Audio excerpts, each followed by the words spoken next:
Good morning, ladies and gentlemen. At today's press conference, we will hear from Governor Cox, FBI Director Kash Patel, and Sheriff Mike Smith.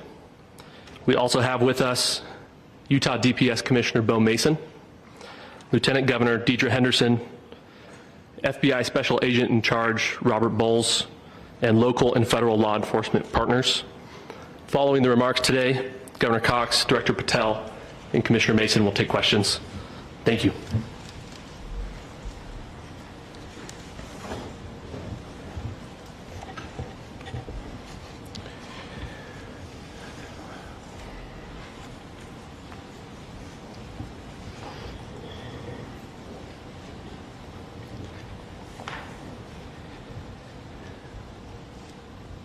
Good morning, ladies and gentlemen. We got him. On the evening of September 11th, a family member of Tyler Robinson reached out to a family friend who contacted the Washington County Sheriff's Office with information that Robinson had confessed to them or implied that he had committed the incident.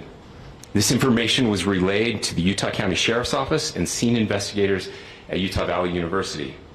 This information was also conveyed to the FBI. Investigators reviewed additional video footage from UVU surveillance and identified Robinson arriving on UVU campus in a gray Dodge Challenger at approximately 8:29 a.m. on September 10th, in which he is observed on video in a plain maroon t-shirt, light-colored shorts, a black hat with a white logo, and light-colored shoes. When encountered in person by investigators in Washington County on September 12th, in the early morning hours, Robinson was observed in consistent clothing with those surveillance images. Investigators interviewed a family member of Robinson who stated that Robinson had become more political in recent years. The family member referenced a recent incident in which Robinson came to dinner prior to September 10th, and in the conversation with another family member, Robinson mentioned Charlie Kirk was coming to UVU. They talked about why they didn't like him and the viewpoints that he had. The family member also stated Kirk was full of hate and spreading hate. The family member also confirmed Robinson had a gray Dodge Challenger. Investigators identified an individual as the roommate of Robinson. Investigators interviewed that roommate, who stated that his roommate, referring to Robinson, made a joke on Discord. Investigators asked if he would show them the messages on Discord. He opened it and showed several messages to investigators and allowed investigators to take photos of the screen as each message was shown by Robinson's roommate. These photos consisted of various messages, including content of messages between the phone contact named Tyler with an emoji icon and Robinson's roommate's device. The content of these messages included messages affiliated with the contact Tyler, stating a need to retrieve a rifle from a drop point, leaving the rifle in a bush, messages related to visually watching the area where a rifle was left, and a message referring to having left the rifle wrapped in a towel. The messages also refer to engraving bullets and a mention of a scope and the rifle being unique. Messages from the contact Tyler also mentioned that he had changed outfits. I know there's been speculation as well as to the writing on those casings, those bullet casings, and I believe we have that as well. And I'll share that with you now. So the area north of Campus Drive Road where the suspect crossed over, you saw some of that in the video that we released last night, consists of a grassy area with trees on the edge of the UVU campus. Investigators discovered a bolt-action rifle wrapped in a dark-colored towel.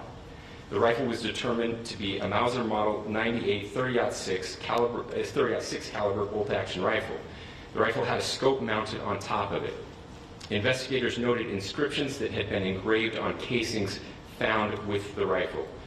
Inscriptions on a fired casing read, "Notices, bulges, capital O-W-O, what's this, question mark." Inscriptions on the 3 unfired casings read, "Hey fascist, exclamation point, catch, exclamation point." up arrow symbol, right arrow, and symbol, and 3 down arrow symbols. A second unfired casing read, "Oh Bella Ciao, Bella Ciao, Bella Ciao, Ciao Ciao."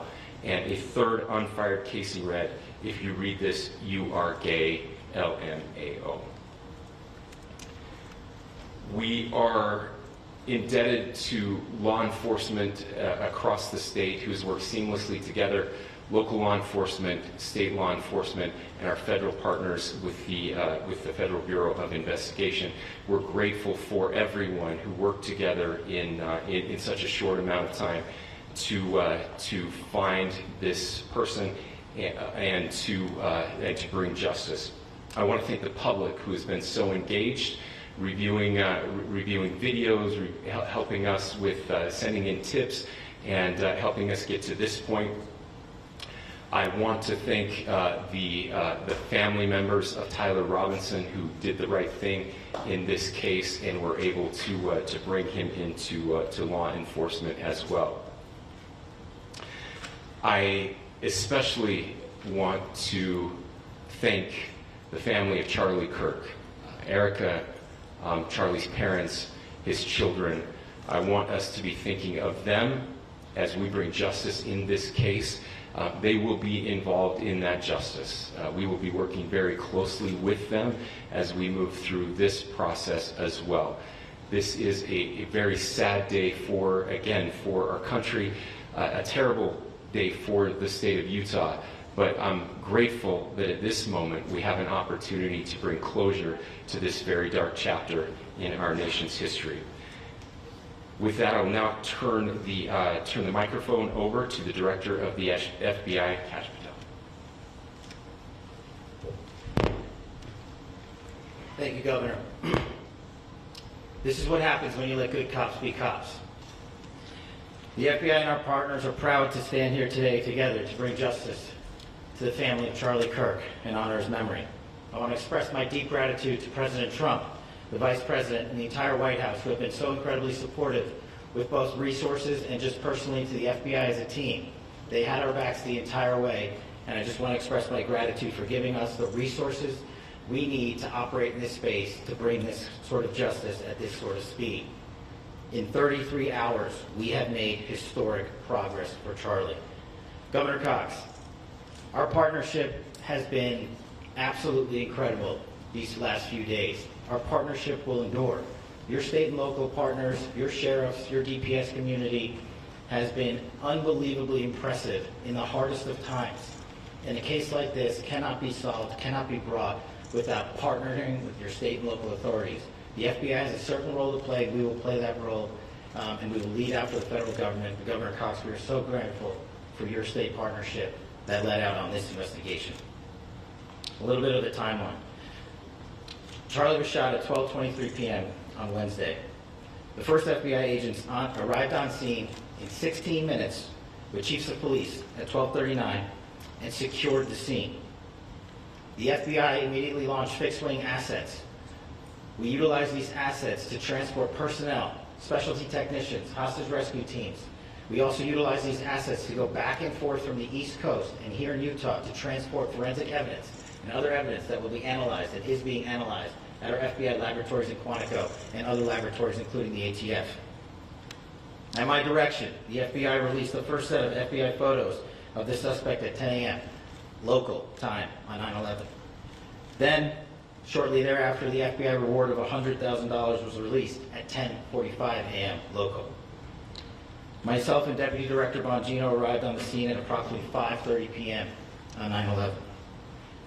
The governor led a press conference last night at approximately 8 p.m.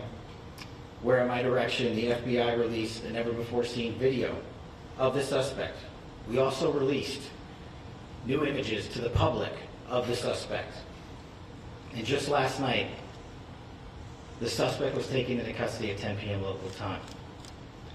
In less than 36 hours, 33 to be precise, thanks to the full weight of the federal government and leading out with the partners here in the state of Utah and Governor Cox, the suspect was apprehended in a historic time period. And I want to highlight what Governor Cox said. This would not have been possible without you, the media, and you, the public. That's why we went so public, so fast, and we're so transparent, and we're committed to that transparency. The crime scene, just a little bit there. It is a large crime scene. State and local authorities, along with federal authorities, process that crime scene quickly. And I even had the ability to walk through that crime scene and walk through the steps the suspect took to learn more about what was needed and what resources we needed to bear to create a full picture for the FBI and leadership back in Washington. Furthermore, thankfully to state and local partners, forensic evidence has been seized and continues to be garnered. Forensic evidence has already been evaluated at FBI laboratories in Quantico and state and local authorities here. We will continue to process evidence as we see it, as we collect it, and we will continue to deliver to Governor Cox and his team. Last night we had a total of approximately 7,000 leads. As of this morning, thanks to your great work, we have over 11,000 leads that were called in to the FBI. And we are running out every single lead that we can. Every one of those leads will be run out. The arrest is a testament to the dedication of good law enforcement being great, and partnerships in law enforcement, which I've tried to highlight as my tenure as the director of the FBI. There is no better relationship for law enforcement than the FBI to partner with state and local authorities, and you've seen it here in these last few days. The FBI Salt Lake field office, along with our offices in LA, Phoenix, Denver, San Antonio, Las Vegas, Pittsburgh, Buffalo, our headquarters component in Quantico, all participate in the FBI. I want to express my deep gratitude to the employees of the FBI, the men and women, the evidence response team tacticians, the special operators, the agents, the support staff. You have done monumental work in historic time when the public, who had a right to demand such an expeditious solving of an investigation, the FBI answered that call diligently, critically important to our nation, and we delivered. And I'm proud to be their leader, and I'm proud to be the director of the FBI. This is very much an ongoing investigation, as the governor said, and we will continue to work with state and local authorities to develop the investigation, to provide them the evidence they need for their ongoing prosecutions, and we will be here to answer every call they absolutely have, as long as it takes, for as long as we need to find and apprehend whatever suspects were involved in this crime. Lastly, to my friend Charlie Kirk, rest now, brother. We have the watch, and I'll see you in Valhalla.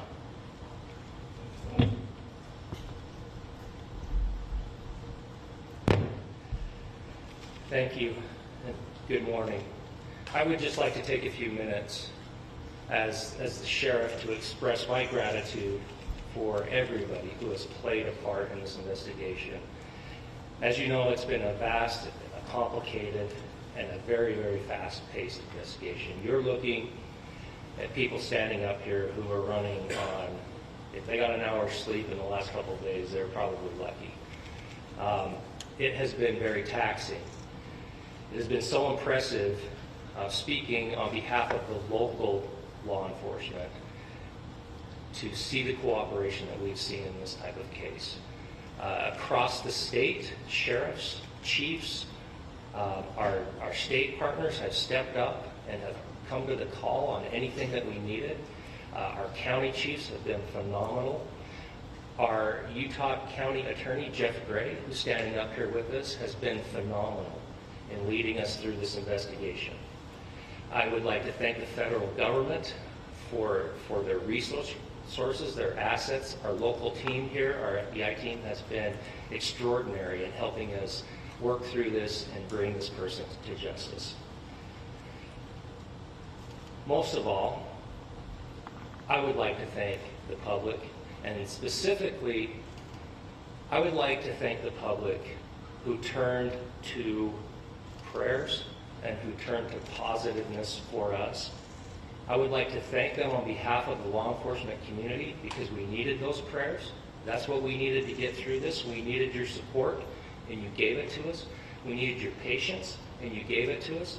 And I would like to thank you for the Kirk family, because that's what they need, is your support and your prayers, and that will get us through all of this. So thank you everybody for everybody that has stepped up. We've had such a phenomenal response to this. Thank you.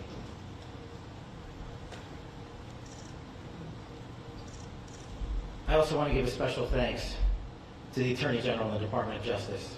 Their unwavering support and their commitment to justice is shown true here. And without AG Bondi and Deputy Attorney General Todd Blanche and the resources they brought to bear, we would not have been able to complete our mission. And I just want to say special thanks. It's an honor to be a part of the Department of Justice. Thank you again to our incredible law enforcement team who has worked so hard. Sheriff, I got a solid 90 minutes last night, so I'm probably the most well-rested person up here. Ladies and gentlemen, I get the microphone, so I hope you'll permit me a moment just to share a few more thoughts about where we are and how we got here, and maybe a little bit of where we go from here. I don't want to get too preachy, but I think it's important that we, with eyes wide open, understand what's happening in our country today. I've heard people say, well, why are we so invested in this? There's violence happening all across our country, and violence is tragic everywhere, and every life taken is a child of God who deserves our love and respect and dignity. This is certainly about the tragic death, political assassination of Charlie Kirk. But it is also much bigger than an attack on an individual. It is an attack on all of us. It is an attack on the American experiment. It is an attack on our ideals. This cuts to the very foundation of who we are, of who we have been, and who we could be in better times. Political violence is different than any other type of violence for lots of different reasons. One, because in the very act that Charlie championed of expression, that freedom of expression that is enshrined in our founding documents, in having his life taken in that very act, makes it more difficult for people to feel like they can share their ideas, that they can speak freely. We will never be able to solve all the other problems, including the violence problems that people are worried about, if we can't have a clash of ideas safely and securely. Especially those ideas with which you disagree. That's why this matters so much. Over the last 48 hours, I have been as angry as I have ever been, as sad as I have ever been. And it was, as anger pushed me to the brink, it was actually Charlie's words that pulled me back. I'd like to share some of those, and specifically right now, if I could, I need to talk to the young people in our state, in my state, and all across the country. As President Trump reminded me, he said, you know who really loved Charlie? The youths. And he's right. Young people loved Charlie, and young people hated Charlie. And Charlie went into those places anyway. And these are the words that have helped me. Charlie said, when people stop talking, that's when you get violence. He said, the weak can never forgive.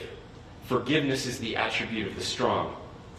The only way out of the labyrinth of suffering is to forgive. Welcome without judgment, love without condition, forgive without limit. He said, always forgive your enemies. Nothing annoys them so much. A few months ago, I referenced this last night, Charlie posted to social media, when things are moving very fast and people are losing their minds, it's important to stay grounded. Turn off your phone, read scripture, spend time with friends, and remember, internet fury is not real life. It's going to be okay. He again said, when you stop having a human connection with someone you disagree with, it becomes a lot easier to commit violence. He said, what we as a culture have to get back to is being able to have a reasonable agreement, where violence is not an option. Now, again, to my young friends out there,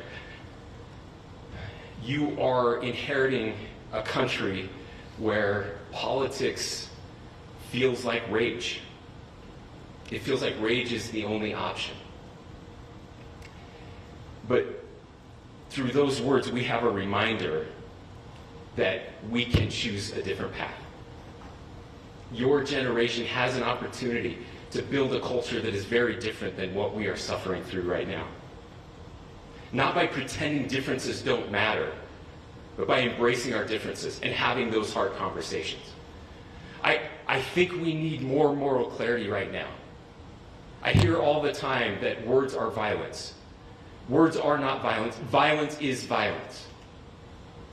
And there is one person responsible for what happened here. And that person is now in custody and will be charged soon and will be held accountable. And yet, all of us have an opportunity right now to do something different. I want to thank my fellow Utahns.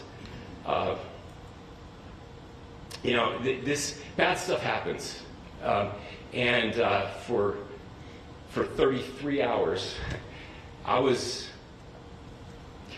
praying that if this had to happen here, that it wouldn't be one of us. That somebody drove from another state, somebody came from another country. Sadly, that prayer was not answered the way I hoped for. Just because I thought it would make it easier on us if we could just say, hey, we don't do that here. And indeed, Utah is a special place. We lead the nation in charitable giving. We lead the nation in service every year. But it did happen here. And it was one of us. But I want you to look at how Utahns reacted the last 2 nights. There was no rioting. There was no looting. There were no cars set on fire. There was no violence. There were vigils and prayers and people coming together to share the humanity. And that, ladies and gentlemen, I believe is the answer to this. We can return violence with violence. We can return hate with hate. And that's the problem with political violence, is it metastasizes. Because we can always point the finger at the other side. And at some point, we have to find an off-ramp, or it's going to get much, much worse. But see, these are choices that we can make. History will dictate if this is a turning point for our country. But every single one of us gets to choose right now if this is a turning point for us. We get to make decisions. We have our agency. And I desperately call on every American, Republican, Democrat, liberal, progressive, conservative, MAGA, all of us to please, please, please follow what Charlie taught me. I'll just conclude with words I share often from a friend and author Yuval Levin, who was asked if he was optimistic about our country. And he said, I'm not optimistic. He said, I hate optimism. God, that sounds bad. But he said, optimism is a vice. It's this idea that good things are just going to happen. He said, in the history of the world, good things have never just happened. He says, I'm not optimistic, but I am hopeful. And hope is the virtue that sits between the vices of optimism and pessimism. Hope is the idea that good things are going to happen because we can make them so. I still believe in our country. And I know Charlie Kirk believed in our country. I still believe that there is more good among us than evil.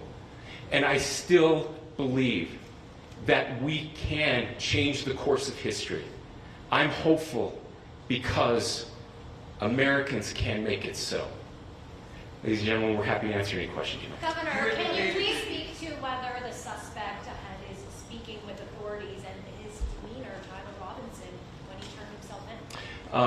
I cannot speak to that. Governor, how do you interpret his motivation? Governor, how do you interpret the engravings on the case of Well, I will leave that up to you to interpret what those engravings mean. I think the clearest one that says "catch fascist," there's not, and by the way, that's like catch like a ball, catch this. I think that speaks for itself. Governor, you talked about this level of hatred that this person expressed at a dinner. Beyond that, is there anything in your view that you've discovered that may have radicalized or changed him to prompt him to commit such a horrific act? There's nothing more that we can share at this time. Governor, you indicated that he had been communicating with a friend on Discord about the gun. Do you anticipate any more arrests? We do not at this time have any information that would lead to any additional arrests. Do you believe he acted alone? Yes, but the investigation is ongoing. Can you tell me more about the family, what they had to say about the suspect? How he came into custody of police and where he is right now with drugs? Yes, so right now, Mr. Robinson has been booked into the Utah County Jail. You heard the president this morning report that he was taken into custody, that his family and a friend helped to deliver him into custody of law enforcement in Washington County. Those of you that don't know where Washington County is, it is the southernmost, southwesternmost part of the state of Utah. It's about a 3.5 to 4 hour drive from here, where we are right now, and that's where he lived and where they turned him. Is he talking More about what the family is saying about Tyler Robinson? I can't share any more than what I've already shared. Is he talking with Governor, do you have authorities? details on how he got back to Washington County and how the gun was obtained? So how we obtained the gun? The gun was found. No, how the was found shooter here. obtained the gun and how the shooter then was able to get back to Washington. So I don't have much more details on that. We do know that he drove. We had his car here on campus, and then we had his car going south back to the St. George. It's actually the city of Washington in Washington County. Is he talking with authorities and did he discuss a voting? I'm sorry. Did the suspect plan to carry out any other attacks? We don't have any information that Are you released. going to be releasing the mugshot? Yes, in fact, it was just released. Is he Yes. talking with authorities and did he discuss a motive? I can't answer that right now. Can you clarify? You've spoken very eloquently about trying to reunite this country. Do you feel that this is a watershed in American history? I absolutely believe that this is a watershed in American history, yes. The question is what kind of watershed? And that chapter remains to be written. Is this the end of a dark chapter in our history or the beginning of a darker chapter in our history? Look, I mean, if you look at true political assassinations in this country of someone of this stature, this feels a lot like the late 60s. And having one so gruesomely displayed on camera in all of our hands and in all of our pockets, we are not wired as human beings biologically, historically. We have not evolved in a way that we are capable of processing those types of violent imagery. And by the way, we've seen another one with a gruesome stabbing very recently that went viral. This is not good for us. It is not good to consume. Social media is a cancer on our society right now. And I would encourage people to log off, turn off, touch grass, hug a family member, go out and do good in your community. That is happening, and it's happening organically right now. I had a friend in a small city in Utah who said, we're getting together, the Republicans and Democrats in my little town are getting together to have a discussion last night, just to find a way to find their better angels. So yes, this could be, I mean, again, you have to go back to JFK to have seen a video live of something like this happening. I wasn't born until 1975, but I know that things were really dark in the late 60s. Sorry to some of you. I know some of you were there. This is our moment. Do we escalate, or do we find an off-ramp? And again, it's a choice. It's a choice, and every one of us gets to make that choice. Two more questions right here. Could we clarify that the release of those enhanced images at 8 p.m., the timeline that Director Patel gave us, led to the arrest at 10 p.m.? Is there a direct connection between those two events? I cannot comment if there is a direct connection or not, but all I can say is that that through some process, the family came to know that this had happened. One more thing, Governor. Could you just clarify the clothing issue you mentioned earlier? Was he changing outfits? Correct. Could you just clarify this? Yes. So when he's first spotted on campus, he has different clothing on, and then he changes clothing on the roof, and then changed back into that clothing at some point, so that when he was apprehended, when he was arrested, the clothing matched the clothing he had on before the shooting here at UVU. Last question here. You said that the suspect was from Utah. Can you kind of tell us a little bit more about where, and was he a student here at this university, and is there any history of mental illness? Yeah. So I don't have any information on the mental illness part. He was not a student here at UVU. He was living and had lived for a long time with his family in Washington County. Thank you, everyone, for your great work in getting this information out. I would just say, process-wise, this may be important. I know many of you aren't familiar with the process in Utah. I think it's important that you understand that. Basically, we have 3 days for charging documents to be filed. A CI will be filed. We'll have more information then, more detailed information as those charging documents are filed in preparation for a preliminary hearing. So 3 days. So we would anticipate then that early next week those charging documents will be filed. We will obviously be working. The county attorney will be working very closely with Mr. Kirk's family as those documents and decisions are prepared and made. Thanks, everyone.